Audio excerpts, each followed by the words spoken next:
Okay, we are live. Hi, this is William Ramsey. Welcome to the DeHypno Program, episode 12 on Free World FM. And the title of this episode is Morse Allen, Speculative to Operational Hypnotism. Morse Allen is probably not a well-known name, but he should be because he was kind of one of the early post-World War II investigators into mind control. He operated and ran Project Bluebird and Artichoke. But he also had interesting connections to people that I've covered as well in the past, such as Joseph Bryan Jr., right? I've done shows with Todd Allen on that. If you followed my work, he's also connected to Alan Dulles. He's connected to just other characters, and he's covered in two books that I'm going to reference. One is A Secret Order by Hank Albarelli, and the other is Poisoner in Chief by Kinzer. And also, there's almost a whole chapter about him in The Search for the Manchurian Candidate by Mark. So I'm going to cover some of that information and go back and kind of lay the groundwork. There's also been FOIA documents about him, some that were obtained by Albarelli that I think are worthwhile looking at. But I'll be reading from a couple documents for this. And let's get started. Again, this is Morse Allen. That's his name. And then Speculative to Operational Hypnosis. This is from A Secret Order by Hank Albarelli. Full title is A Secret Order, Investigating the High Strangeness and Synchronicity in the JFK Assassination. Page 110. Project Artichoke was an ultra-secret program initiated in August 1951 upon the approval of CIA Director Walter Bedell Smith and the agency's Scientific Intelligence Director, Dr. H. Marshall Chadwell. The codename Artichoke was selected with sardonic humor from the street appendage given to New York gangster Ciro Terranova, who is referred to as the Artichoke King. The first organization meeting for the project was held at the Statler Hotel in Manhattan. Following a brief period of bureaucratic interagency infighting over which CIA department would have jurisdiction over Artichoke, it was decided that the project would be overseen and directed by the agency's Security Research Services, or SRS, a component of the Office of Security headed by former Army Brigadier General Paul F. Gaynor, who had extensive experience in wartime interrogations. Here it is important to note that the Artichoke project originated from the CIA's short-lived Project Bluebird, which operated for about 2 years, 1949 through the summer of 1951, and primarily concentrated its efforts on former American POWs returned from the Korean War. These servicemen were placed as patients in several Army hospitals, including Valley Forge Hospital in Pennsylvania and the Walter Reed facility in Washington, D.C. There, former POWs were subjected to various behavioral modification programs, involving the use of experimental drugs, hypnosis, and special interrogation methods, all for what the CIA deemed offensive objectives. Joining the CIA in Project Bluebird as formal partners were the Army, Navy, and Air Force. The FBI declined to participate in Bluebird. Reads 1 April 1951 Bluebird Project report, quote, "The Navy's research efforts in regards to Bluebird objectives had actually begun in 1947 at Bethesda Naval Hospital. There, according to the Navy's Bluebird designees, J.H. Alberti and Lieutenant Commander Hardenberg, extensive experiments had been conducted using both drugs and medical aids, polygraph machines, surgical means, hypnotism. Besides Bethesda Hospital, the Office of Naval Research conducted a project in partnership with the University of Indiana, which in essence was a search for valid indications of deception other than the mechanical indicators now being used," unquote. In 1951, just weeks before Bluebird was renamed Artichoke, officials within the CIA's security office, working in tandem with cleared scientists from Camp Detrick Special Operations Division, who in turn worked closely with a select group of scientists from Edgewood Arsenal in Maryland, began a series of ultra-secret experiments with LSD, mescaline, peyote, and a synthesized substance, sometimes nicknamed Smasher, which combined an LSD-like drug with pharmaceutical amphetamines and other enhancers. Former Detrick scientist Dr. Gerald Yonetz described the substance, quote, "It was like a rocket shipped to Mars," unquote. From its inception, Project Artichoke needed a steady supply of experimental subjects, wrote CIA SRS Chief Paul Gaynor in a never-before-revealed February 1953 memo, quote, "It is imperative that we move forward more aggressively on identifying and securing a more reliable, ready group or groups of human research subjects for ongoing artichoke experimentation. There can be no delays in this extremely important work," unquote. Other CIA reports revealed that the CIA's SRS was not sitting idly by while awaiting the recruitment of groups of human subjects. Teams of agency officials and contract physicians were traveling frequently to locations in Europe and the Far East, including Atsugi, Japan, where, in the isolation of CIA and military safe houses and installations, enhanced interrogations and mind control experiments were being conducted on defectors, double agents, and kidnapped foreign agents. Reads a November 1956 Artichoke team report that could have easily been written today at Guantanamo, Cuba. The team of physician administered a suppository containing a small amount of heroin to the subject so as to increase subject's pain threshold. The Artichoke physician referred to in this report, a well-known Washington, D.C. psychologist, made over 90 artichoke-related trips abroad. In September 1953, Artichoke project director Morse Allen, Paul Gaynor's deputy, and a former naval intelligence officer and State Department employee, hand-carried a 2-page memorandum to SRS Chief Gaynor. The memo bears the subject Artichoke Research Program. It reads in part, quote, "There are some 4,000 American military men who are serving court-martial sentences in the federal prisons at the present time. These men are scattered through the federal institutions according to their age, some being at reformatories, other at prisons. It is administratively possible that the sentences of these men can be reduced by direction of the Adjutant General's office. Therefore, if these men should be wanted for work on a dangerous research project, it might be possible to motivate their interest by promising that recommendations would be made to the Adjutant General's office to have their sentences appropriately reduced if they cooperated in the experimentation. Also, many offenses of military men were committed in circumstances which might tend to lessen the feeling of guilt on the part of the individual, and such cases might reveal interesting information." And this is from the Poisoner in Chief. So this is the Kinzer book. Among the CIA men most active in artichoke experiments was Morse Allen, a hard-charging security officer who had been the first director of Bluebird and was searching relentlessly for mind control techniques. Given free rein by Dulles, Allen enthusiastically promoted some of the most intense Bluebird and Artichoke projects.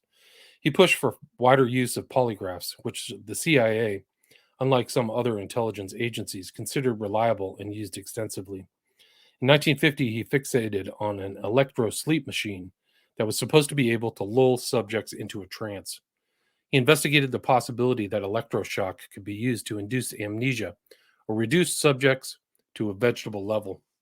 In other experiments, he tested the effects of radiation, temperature extremes, and ultrasonic noise.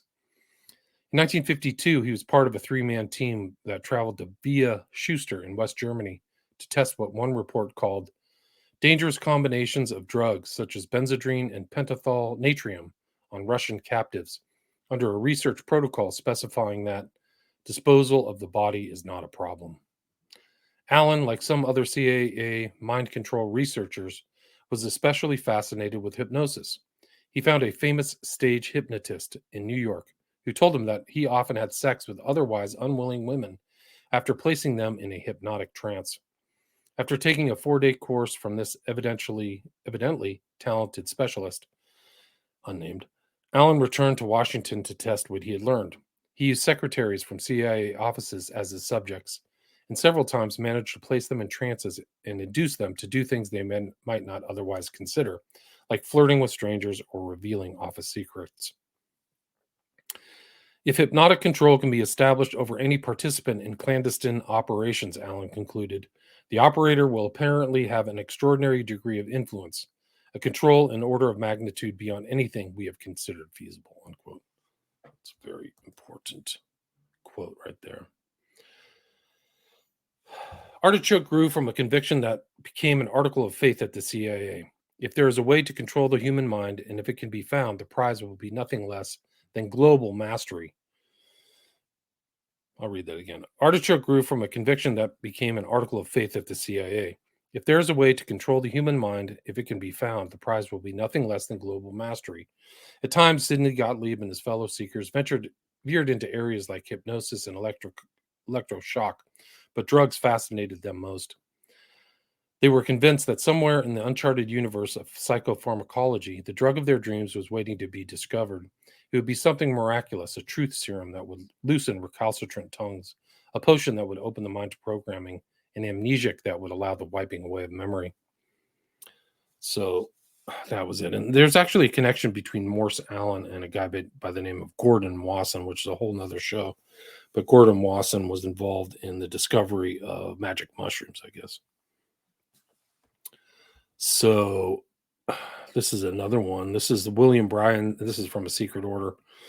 William Bryan and Morse Allen. Throughout the 1950s and early 1960s, Bryan was associated with several ultra-conservative right-wing groups, and through these associations came to the attention of the CIA's Morse Allen, a staunch proponent of the use of hypnotism in intelligence activities. One CIA security office document from the early 1950s details a lengthy meeting in New York City between Allen and Bryan, during which Allen sought assurances that Bryan could employ hypnosis in order to control selected unwitting subjects. Reads the memorandum in part, quote, "We explored the issue of moral inhibitions blocking or preventing the effects of hypnosis, and Bryan said as far as he was concerned, there were no problems in this area at all. With the task of inducing through trance a mental state whereby a subject would do harm to or kill another person, he said the task, although never attempted by himself or anyone he knows, would not be any more difficult than inducing a subject to drink a glass of water," unquote.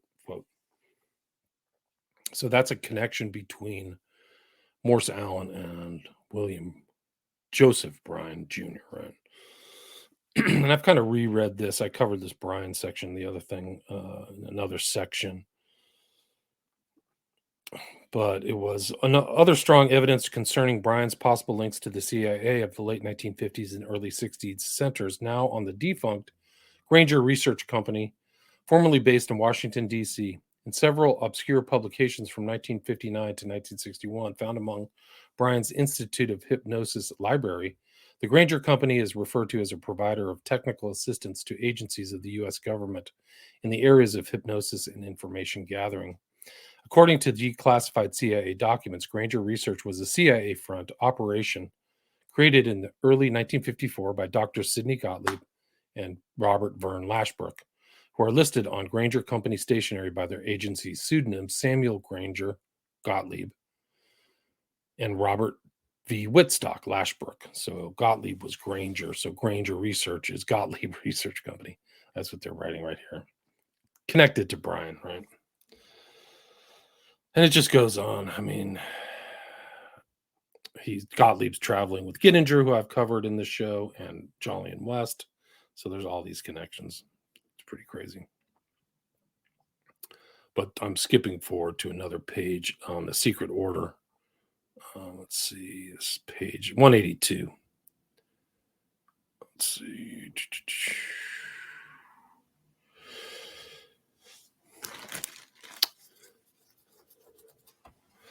On February 19th, 1954, Morse Allen simulated the ultimate experiment in hypnosis, the creation of a Manchurian candidate or programmed assassin.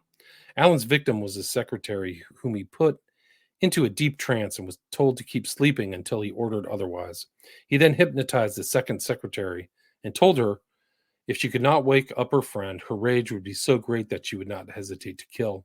Allen left a pistol nearby, which the secretary had no way of knowing was unloaded. Even though she had earlier expressed a fear of firearms of any kind, she picked up the gun and shot her sleeping friend. After Allen brought the killer out of her trance, she had apparent amnesia of the event, denying she would ever shoot anyone. This is another connection between them and Esther Brooks, right? So I've covered Esther Brooks as well, hypnosis. In 1954, Esther Brooks' direct connection to J. Edgar Hoover. In July 1954, SRS Chief Paul Gaynor and Morse Allen met to discuss a proposal from George Estabrooks involving the idea of the agency utilizing couriers that had been hypnotized. According to several CIA documents about the meeting, Allen informed Gaynor that the idea is not new, and I'm absolutely certain that Estabrooks did not invent the idea. When Gaynor questioned the viability of the concept, Allen explained, quote, "We, CIA ourselves, have carried out much more complex problems than this, and in a general sense, I agree that it is feasible," unquote. Gaynor also inquired about what he termed the third-degree problem, meaning what would occur if a courier was subjected to third-degree interrogation tactics or given drugs. "We don't know at this point in time," answered Allen, "but we expect to have answers to this issue soon as a result of planned experiments that are soon to be carried out." Allen would later write in one SRS memorandum for the record that hypnotized couriers and covert operatives had been used in the late 1950s in East Germany and in the Soviet Union. Gaynor also questioned Allen at length about the likelihood of SRS being able to definitively determine whether or not an individual could be made to commit murder under hypnosis. Again, Allen responded that agency experiments already underway had thus far shown promising results, and that the long ago raised problems of moral inhibitions blocking hypnosis did not seem to be that great of a problem at all.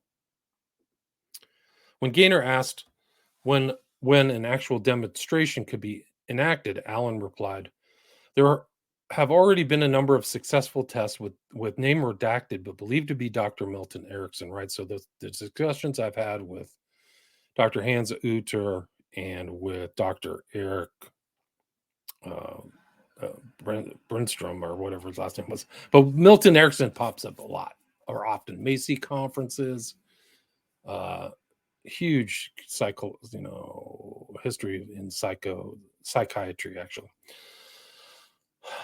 I'll repeat that sentence. There already have been a number of successful tests that showed religious and moral inhibitions were not problematic. Allen explained that one subject, an agency employee, had been induced to commit harm to fellow employees on a number of occasions, resulting in physical violence. Because of Dale Bays Sr.'s letter to Dr. Milton Erickson and the FBI, and at least one other such theory advanced to the FBI, the Warren Commission investigating Kennedy's assassination sought to investigate the possibility that Oswald, while in Russia, may have received medical or psychological treatment or conditioning designed to reinforce or accentuate his apparent hostility to authority and thereby render him a disruptive factor in this country after his return. So that is Morse Allen and the Secret Order. And he's also connected to the Puharich. So Morse Allen is around with Puharich. He has very interesting connections. You've got Gottlieb, you've got Bryan, Joseph Bryan, you've got Puharich. And this Albarelli actually authored or interviewed Gottlieb, right? Who was his fake name was Granger, right? Connected to Bryan.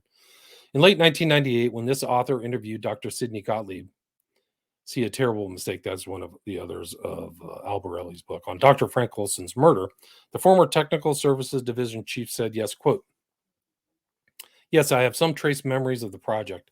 I think it began before MK Ultra was approved, with an unrelated program Morse Allen initiated around Dr. Andrija Puharich's work. It was never a formally sanctioned TSD program, but we were interested, and Dr. Bortner stayed with it for a while.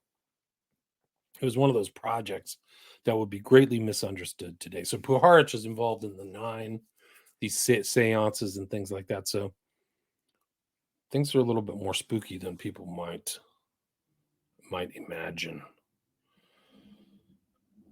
I mean, it's pretty incredible. I mean, these overlaps are really something else.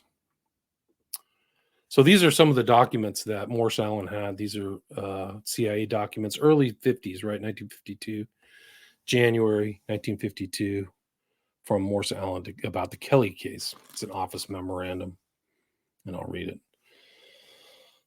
On Friday, 25th January 1952, the writer was called to the office of Mr. Bannerman for the purpose of a conference with one concerning an incident case. Mr. explained in substance that Kelly case as follows. Kelly, whose real name is Dimitrov, is a 29-year-old Bulgarian and was the head of a small political party based in Greece and ostensibly working for Bulgarian independence. Kelly was just this is Dimitrov as well. Kelly was described as being young, ambitious, bright, elementary college education, a sort of man horse type, but a typical Balkan politician. According to Blank, our people discovered that French intelligence service was attempting to bribe Kelly and make him a double agent, and Kelly was looking with favor upon the French offers. Accordingly, a plot was rigged in which Kelly was told he was going to be assassinated, and as protection, he was placed in custody of the Greek police, who threw Kelly, or Dimitrov, into a Greek prison. Kelly was held in the Greek prison for 6 months until the Greek authorities decided that Kelly was a nuisance, and they told our people to take him back. Since our people were unable to dispose of Kelly in Greece, they flew him to Panama, where, through arrangement, he was placed in a U.S. military hospital as a psychopathic patient. Kelly now has been in the U.S. military hospital for several months, and the hospital authorities now want to get him out of there since he is causing considerable trouble, bothering other patients, etc. Kelly is not a psychopathic personality. Blank explained they can dispose of Kelly by the simple process of sending him to a friend of his in Caracas, Venezuela. And as far as they are concerned, that type of disposal is perfectly okay. However, because of his confinement in a Greek prison and his stay in the military hospital, Kelly has become very hostile toward the United States and our intelligence operations in particular. Hence, OPC is considering an artichoke approach to Kelly to see if it would be possible to reorient Kelly favorably toward us. This operation, which will necessarily involve the use of drugs, is being considered by OPC, with the possibility that Dr. Blank and Blank will carry out the operation, presumably at the military hospital in Panama, right? So they're applying artichoke techniques to a problematic intel asset in a military hospital, right, in Panama. Also involved in this would be a Bulgarian interpreter who's a consultant to this agency, since neither Blank or Blank speak Bulgarian. Mr. Bannerman pointed out to Blank that this type of operation could only be carried out with the authorization of security, and that under no circumstances whatsoever could anyone but an authorized MD administer drugs to any subject of this agency of any type. Bannerman pointed out that there was a strong possibility that the military authorities would not permit their hospital to be used for this type of work, and also that a reconditioning operation of this type might take us as long as 30 to 60 days. Bannerman further pointed out that if such an operation were carried on, security would have to be cognizant of it, would have to be coordinated into the operation, and would possibly take over and run the operation themselves, since this type of work is one in which security handles this again. It was agreed between Blank, Bannerman, and the writer that a conference would be laid on Monday afternoon when OPC representatives and the Bulgarian interpreter returned from Boston and their talk with Blank, at which time our angles would be explored and a dispatch would be forwarded to our people in Panama, directing them to find out whether the Army would permit such an operation and whether the Army would allow the agency to have the use of necessary rooms, medical facilities, etc., as it would be required for this type of operation. At this time, it was also to be determined whether the disposal of Kelly, Dimitrov, in Venezuela could in fact be laid on. Comment: this particular operation was mentioned in general terms to the writer by Mr. Blank approximately 30 days ago on an informal basis, but no significant details were given at this time. While the technique that Blank and Blank are considering for use in this case, it is not known to the writer believes that the approach will be made through the standard narco hypnosis technique. Reconditioning and reorienting an individual in such a matter, in the opinion of the writer, cannot be accomplished easily and will require a great deal of time. And the fact that an interpreter is necessary in the case complicates it considerably more. It is also believed that with our present K knowledge, we would have no absolute guarantee that the subject in this case would maintain a positive, friendly attitude towards us, even though there is apparently a successful response to the treatment. The writer did not suggest that perhaps a total amnesia could be created by a series of electroshocks, but merely indicated that amnesia under drug treatments were not certain. Morse Allen. So that's Morse Allen. This is an operation they were doing in 1952, right? The very beginning of 1952. So this is outside what MK Ultra is 1953. All this stuff, when I say blank, it's been blanked out. There's more writing on this Kelly case. So that's or Kelly, they call his real name was Dimitrov. I guess that was a cover. But it's interesting that it's taking place outside the US military hospital with hypnosis. This is a memorandum for Morse Allen, 5th of May, 1955. The title is Hypnotism and Covert Operations. 1. I apologize for submitting a document as long as this one. The subject is highly controversial, and even this treatment, which may appear long, is abbreviated. 2. Frankly, I now distrust much of what is written by academic experts on hypnotism. Partly this is because many of them appear to have generalized from a very few cases. Partly because much of their cautious pessimism is contradicted by agency experimenters. But more particularly because I personally have witnessed behavior responses which respected experts have said are impossible to obtain. In no other field have I been so conscious of the mental claustrophobia of book and lecture hall knowledge. I don't think we have enough evidence to say positively that hypnotism is a practicable covert weapon, but I do say that we'll never know whether it is not unless we experiment in the field where we can learn what is practicable materially and psychologically in a way that no laboratory worker could possibly prove. 3. Even the terminology of hypnotism is in confusion. I've used terms like suggestibility, catalepsy, fascination, because they seem to be descriptive, but these are argued to be inaccurate in current journals.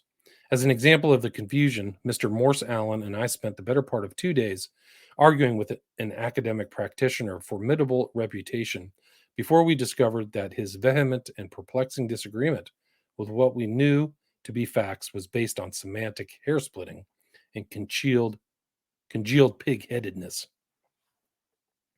So that's Morse Allen.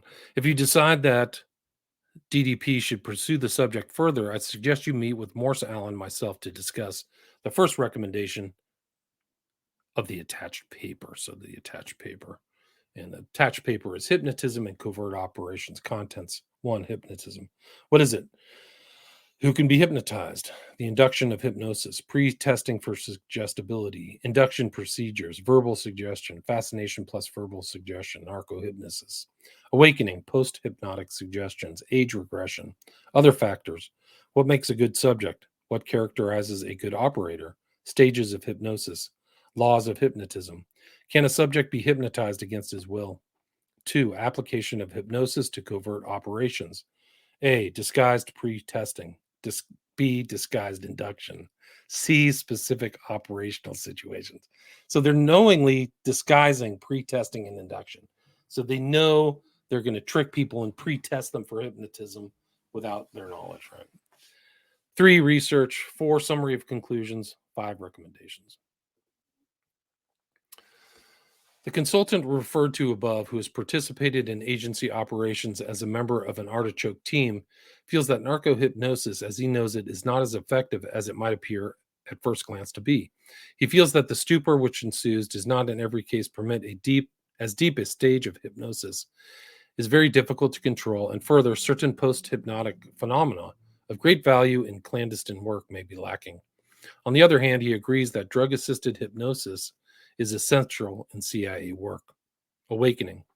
There is no recorded instance in which a hypnotized subject has failed to awaken. Not one subject in 100 will sleep beyond the hypnotist's suggestion. Quote, in a moment I am going to awaken you. You will feel fine, happy, and cheerful. There will be no ill effects, no headache, drowsiness, stiffness, or other discomfort. I'm going to count to 3, and at the count of 3, I will snap my fingers and you will be completely awake. 1, you are sleeping much more lightly. 2, almost awake now. 3, snap, you are wide awake.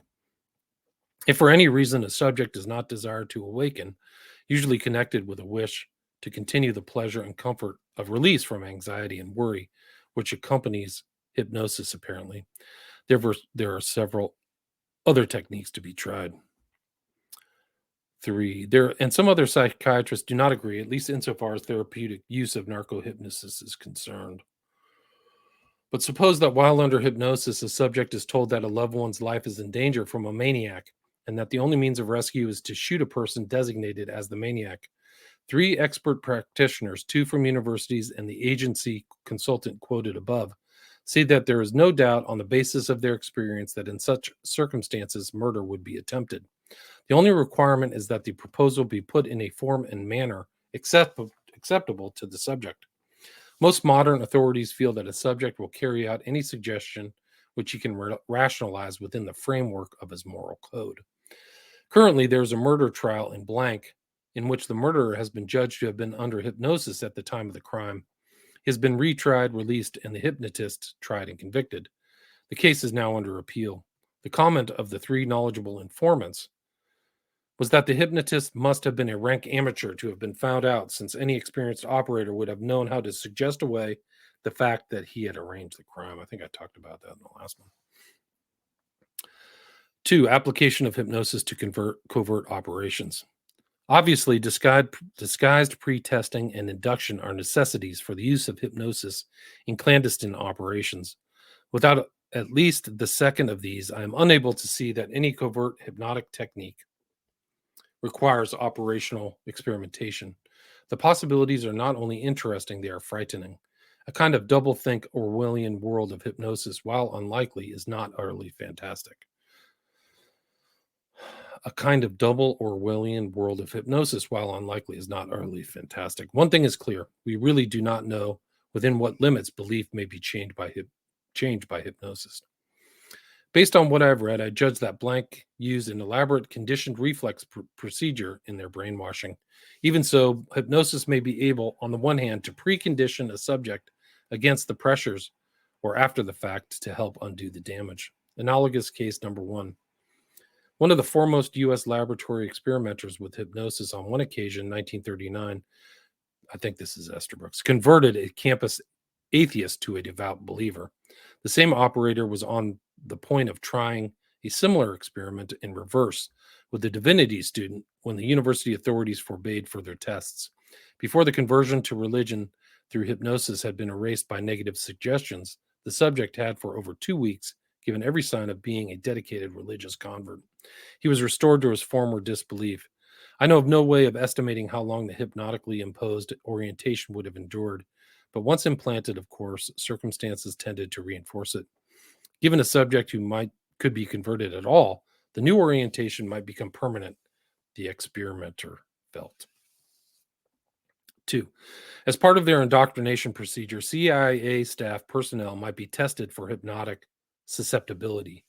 Actually, it appears to be easier to hypnotize large numbers of people than a single subject, for the best subjects go under quickly. Statements in this paper are justified. Authorize development in detail of field-oriented operational program sketched above. Select one as an initial test area and designate a single individual in the operational chain of command as director of the program. 4. Set as reappraisal date from 1 year of the time first team arrives at the test area, or sooner if the director of the program feels that the test program has failed or failing. So that they were going to put this operational thing. And this I think is this is a Morse Allen document from July 9th, 1951. And I think that this is where he's mentioning Bryan. A lot of it's redacted, but it just shows how early this is. But I'll try to get through some of the stuff without kind of getting through the redacted. Let's see. On June 23rd, 1951, Blank was contacted by telephone regarding a course of instruction in hypnotism, right? So I think this is Bryan. At that time, he stated instruction could begin any time that the student presented himself. On July 2nd, 1951, at approximately 1 p.m., the instruction began with relating to the student of some of his sexual experiences. He stated that he had constantly used hypnotism as a means of inducing young girls to engage in sexual intercourse with him. He was a performer in an orchestra, was forced to engage in sexual intercourse with Blank under the influence of hypnotism, right? We know that Joseph Bryan was in an orchestra, so this is more evidence of that. Blank stated he first put her into a hypnotic trance and then suggested to her that he was her husband and that she desired sexual intercourse with him. Blank further stated that many times while going home, he would use hypnotic suggestion to have a girl turn around and walk to him and suggest sexual intercourse to him, and that as a result of these suggestions induced by him, he spent approximately 5 nights a week away from home engaging in sexual intercourse. Blank claimed that during the Second World War, he had worked for blank characterized by such a top secret intelligence organization that he was not permitted to give the words that the initials represented. So he was in top secret stuff in World War II. His work consisted of hypnotizing subjects and causing them to memorize detailed material while under the influence of hypnotism. After the subject was awakened, he would go to some other place and there be rehypnotized and repeat verbatim the material he had memorized while previously under the influence of hypnotism. That's pure Esterbrooks. Blank stated that while mentally transporting this information to the subject could not be made to reveal any of the material, as due to post-hypnotic suggestion had completely forgotten it until he was rehypnotized. Blank stated that a former student of his was considerably advanced in thought projection by hypnotism.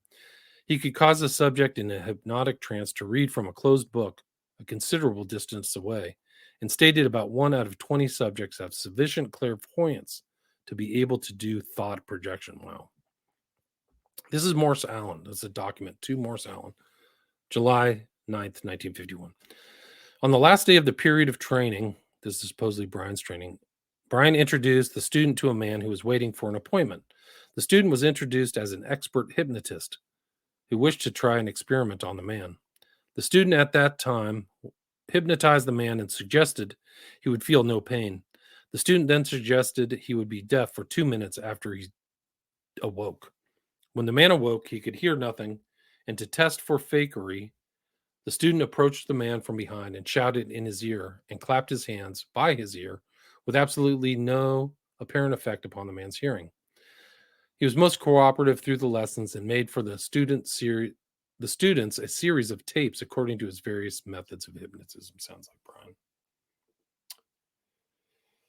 Okay, and then this is, I think, this is Bannerman to Morse Allen, February 25th, 1952. I'm pretty sure this is Bryan too, but we'll go through this because I think it's a perfect description of Bryan. As a matter of fact, we know about his height, his size, and things like that.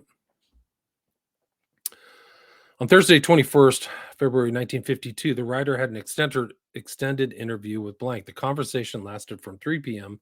to approximately 6:30 p.m. The interview was laid on through the contact branch, and introductions were made in the New York City contact office. No difficulties were encountered in this matter.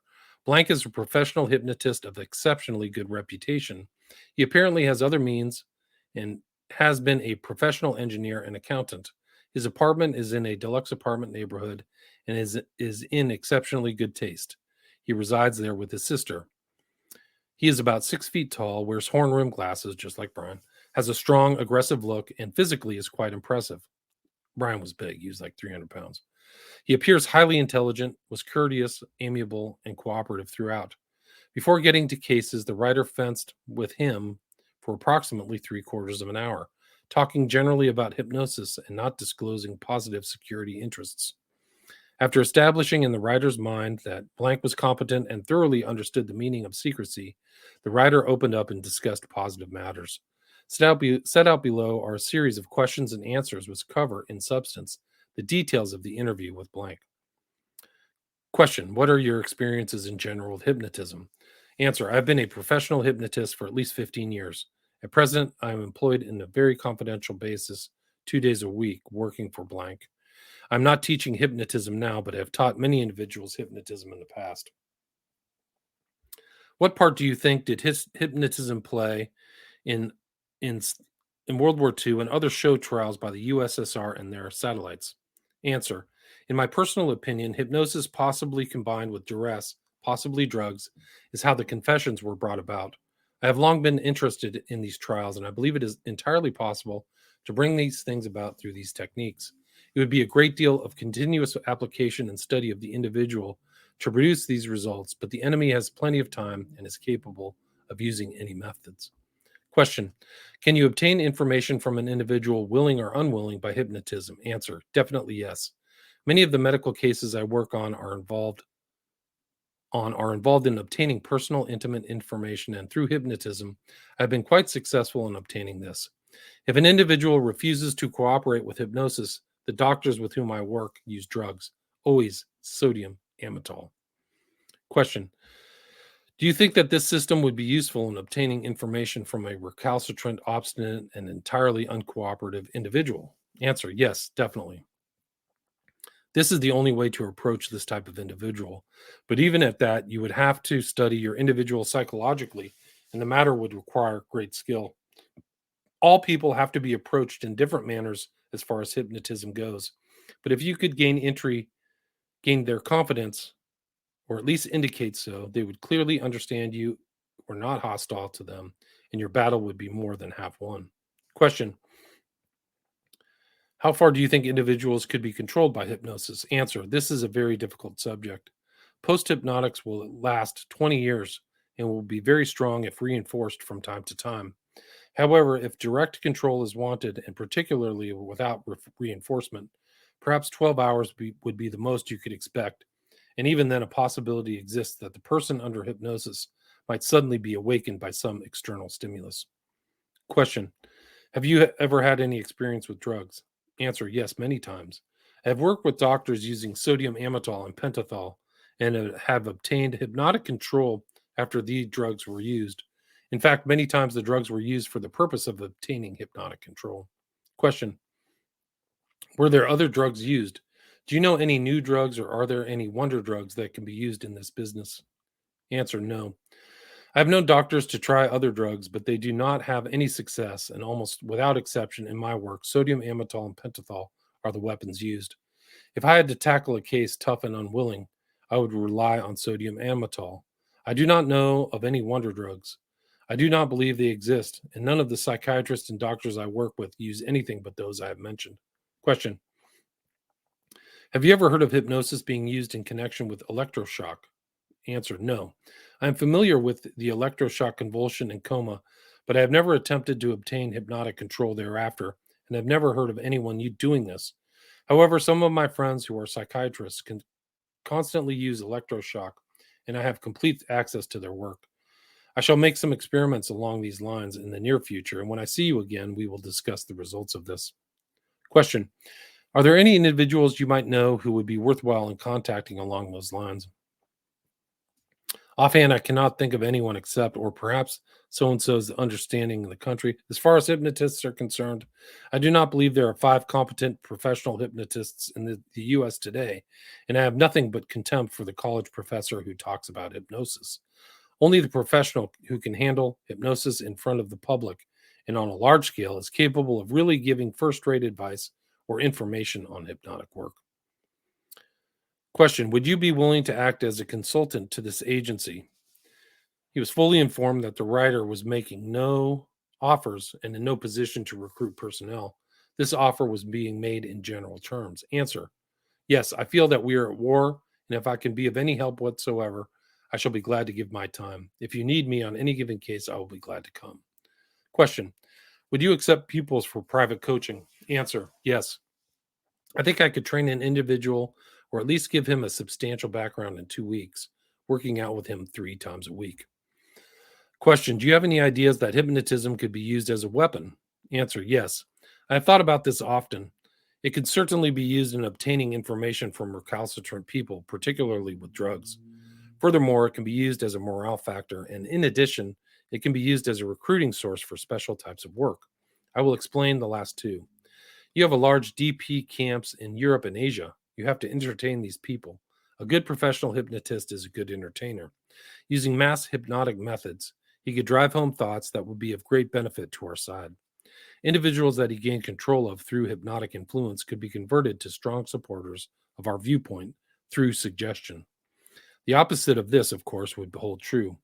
Furthermore, along these lines, a good hypnotist running hypnotic shows for entertainment would pick up a great many subjects, some of whom might be exceptionally good subjects for us.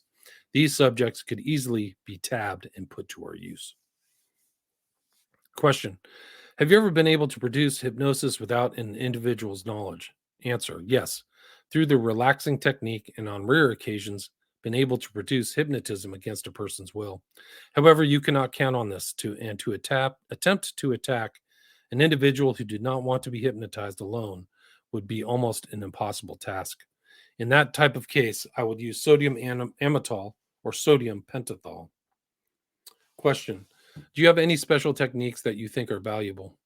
Answer. All techniques are valuable. I use about 18 different approaches to individuals ranging from fear to anxiety to deception, etc., etc. All individuals are different, and a hypnotist always studies his subjects carefully, psychologically and otherwise, before attempting hypnosis with them. Only skilled professional hypnotists have proper training and work at it often enough to be skilled hypnotists. I'll be glad to show you all my techniques when we have time to discuss them. There is a peculiar and somewhat dangerous technique involving pressure on the carotid artery.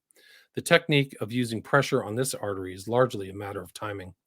Pressure in the right place cuts off the flow of blood to the brain, apparently causing a rapid coma-like condition. During this condition, hypnotic control can sometimes be obtained. The technique is not easy to learn. I've tried it only a few times, but it has been successful. Question. How effective are post-hypnotics? Over what distances and time can they be effective? Answer. Properly used post-hypnotics will last 20 years. They can be made more effective by reinforcement from time to time. Post-hypnotics are not affected at all by time or travel or distance away from the person who placed the post-hypnotic.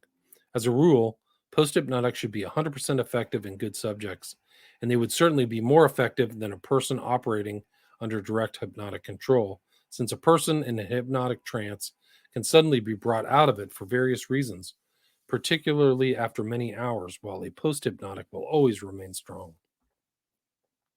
Question. Can individuals be made to do things under hypnosis that they would not do otherwise? Answer. This is a muchly debated subject, and in my opinion, as a general rule, no individual will do anything against his moral code or upbringing under a hypnotic trance that they would not do otherwise. However, it should be remembered that by the proper type of conditioning and a very intelligent and understanding approach using psychology, individuals could be taught to do anything, including murder, suicide, etc. This would be difficult, but I believe it could be done by a careful process of conditioning a person psychologically while under a hypnotic state, setting a stage for the act as it were. I do not have much faith in test experiments in colleges because they are, by their very nature, experiments or tests. I do believe that you could carry out acts that would be against an individual's moral feelings if they were rightly psychologically conditioned. Of course, it would not be much of a problem to have an immoral person commit to an immoral act or commit a murder, since by their nature they would have no hesitancy to do such a thing in their normal life. I do not know of any drugs that would do this under any circumstances. I do feel that the blank and other familiar cases in which individuals confess to crimes which they could not have possibly committed was brought about by hypnosis, as I mentioned before, and lengthy psychological conditioning. The question itself, of course, is one that has been debated a great many times, but it's difficult to actually arrange a practical test. Question. Do you have any special techniques or ideas for detecting if an individual is under hypnosis or not? Answer. Yes. I have several methods for detecting this, and if I see you again, I will go over them in detail with you. There are certain tests that I make, which I think are very effective. Along this same line, I also use several methods for detecting when individuals are faking or play acting with me or feigning hypnosis. Question. Do you have any system for detecting good hypnotic subjects, particularly not along the lines of stage entertainments? Answer. No particular system, but there are certain techniques that I apply in looking for good subjects. Most of these are basically standard tests and are undoubtedly known to you. Reference was made to standard tests for suggestibility, all known to the writer. In this connection, when I see you again, I will show you some of the methods I use along those lines. Question. Can hypnosis be broken by another hypnotist if specific instructions have been given to a subject to prevent this? Answer. I've been able to do this, but this is not easy and requires a great deal of time and effort. And I believe that almost any hypnotic control can be detected and broken if sufficient time and careful psychological approach are used. Question. Does alcohol assist in the obtaining of hypnosis in a subject? Answer. I do not believe it helps.